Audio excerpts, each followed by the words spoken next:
Hello everyone, I welcome you all to Sahu's Learning Point.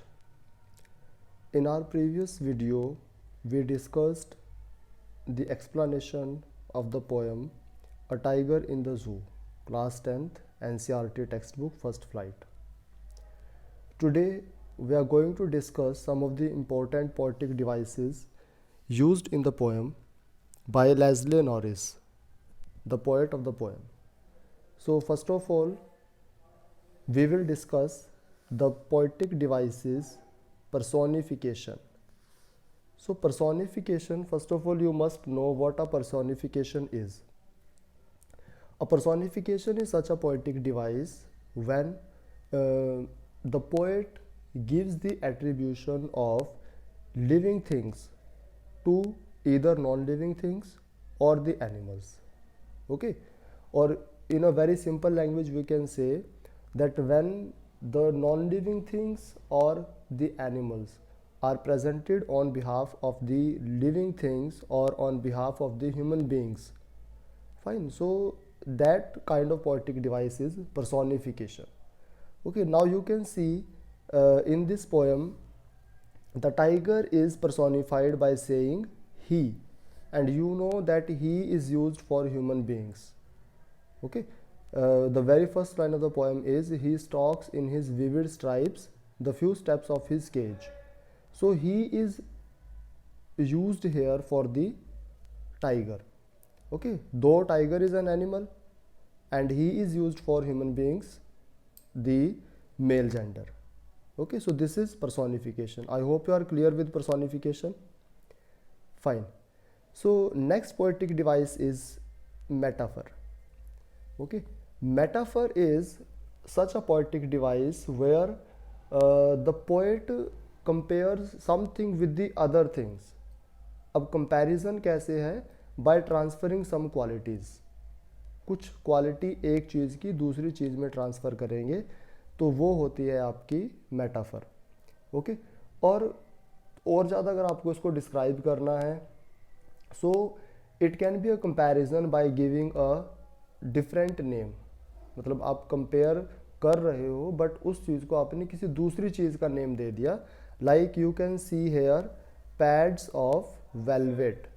Okay, so pads of velvet means the pads refer to the paws of the tiger. Okay, तो उनको क्या बोला? Pads. और pads को compare कर रहे हैं velvet से. उनका जो सॉफ्टनेस है that is compared with velvet. So this is metaphor कि one quality of something is transfer to the other thing, तो उसको ट्रांसफ़र कर दिया दूसरी चीज़ में. Clear? Fine. Let we move to the next one. Third poetic device used in the poem is oxymoron. अब oxymoron में क्या होता है? Oxymoron is the use of opposite terms as it's written. Opposite terms जब आप use करोगे, दो terms होंगी और दोनों एक दूसरे के अपोजिट हैं, तो सच अ पोएटिक डिवाइस जहाँ भी आपको पोएम में कोई भी अपोजिट टर्म्स मिलती हैं, so that poetic device is oxymoron. अब ऑक्सीमोरॉन में जैसे first we will take example from the poem itself. अब पोएम में क्या कहा? Quiet rage. फाइन. अब पूरी लाइन अगर हम रिपीट करें, so on pads of velvet quiet in his quiet rage. तो क्वाइट रेज, अब दोनों ही टर्म्स अपोजिट है. You will see quiet is something calm और कामनेस, शांत होना किसी चीज़ का, और रेज होता है एंगर, गुस्सा. तो दोनों अपोजिट हो गई ना. Okay, so both the terms are opposite to each other, के शांति होना और गुस्सा होना, calmness and anger both are opposite terms. Similarly another example can be taken silent storm. Fine. Silent storm, कौन सा स्टॉर्म साइलेंट होता है? No storm is silent. Okay. Living dead, another example, living dead, कि वो जिंदा भी और मरा हुआ भी, तो दोनों ही जो टर्म्स है वो अपोजिट हैं. So when the poet uses such terms in the poems, so it is oxymoron as a poetic device. Clear? Fine. The next one is alliteration. alliteration is when the same consonant sound is repeated in a line in a poem. एक poem के अंदर एक line में जब same consonant sound repeat होती है तो that is alliteration. और ये मैक्सिमम आपको हर पोएम में कहीं ना कहीं मिली जाती है एलिट्रेशन जो पोएट्रिक डिवाइस होती है. Now you can C in the poem he hears. अब ये वो लास्ट वाली जो स्टैंजा में थी ना, he hears the last voice at night, ये वहाँ से है. सो ही हियर्स. अब ह एंड ह तो कॉन्सोनेंट साउंड रिपीट हो रही है, दोनों में ह साउंड रिपीट हो रही है, तो this is your alliteration. Okay, where the same consonant sound is repeated, that is alliteration. और इसमें ध्यान ये रखना है कि you need not check the spelling. आपने स्पेलिंग चेक नहीं करनी, साउंड चेक करनी है. Fine. If I give you another example, chain and chemistry, तो of course both chain and chemistry begin with CH spelling. Okay, तो वो CS से शुरू हो रहा है बट साउंड दोनों में डिफरेंट है, तो उस केस में हम नहीं बोल सकते कि ये एलिट्रेशन है. Means this sound must be the same, उनकी जो आवाज़ है वो सेम होनी चाहिए. केमिस्ट्री में आपकी CH क की साउंड दे रहा है और चेन में च की साउंड दे रहा है. ओके, तो वो नहीं हमने चेक करना, we just have to see whether the sound is similar, sound same होनी चाहिए. Okay, another poetic device is imagery. Imagery क्या होता है? इमेजरी वर्ड बना है इमेज से. Okay, when the poet tries to create an image through words, जब वो कुछ ऐसे वर्ड्स लिख देता है कि आपके माइंड में कुछ इमेज क्रिएट होती है, आप सोच सकते हो, you can imagine about that thing which is written by the poet, तो वो इमेजरी होती है. अब जैसे शुरू में ही पोएट ने क्या कहा था, he stalks in his vivid stripes the few steps of his cage on pads of velvet quiet. Okay, so इसमें क्या हो रहा है कि he stalks in his vivid stripes the few steps of his cage, कुछ steps अपने cage में वो चल रहा है, विविड स्ट्राइप्स हैं, and he is trying to walk inside the cage.